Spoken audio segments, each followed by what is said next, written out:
आप बंजर जमीन क्षारपण नापिक में मल्टीप्लायर की मदद से खेती कर सकते हैं और अच्छा उत्पादन भी ले सकते हैं। इसके लिए कुछ बातें विस्तार से समझ लेना जरूरी है।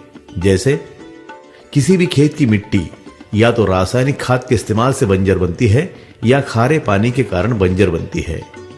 अब हम दोनों बातों को विस्तार से समझ लेते हैं। यूरिया की थैली पर लिखा होता है 46% यूरिया, मतलब उसमें यूरिया 46% के साथ 54% साल्टी मटेरियल होता है।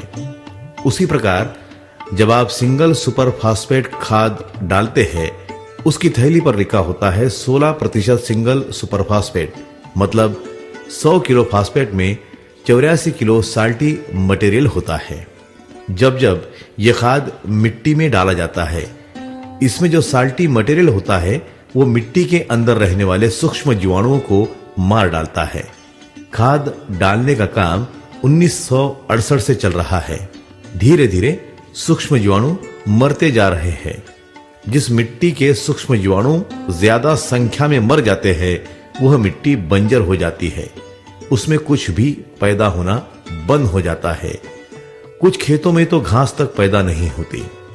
रासायनिक खाद का इस्तेमाल प्रारंभ होने के पहले भी बंजर जमीन होती थी, परंतु वह कम प्रमाण में होती थी।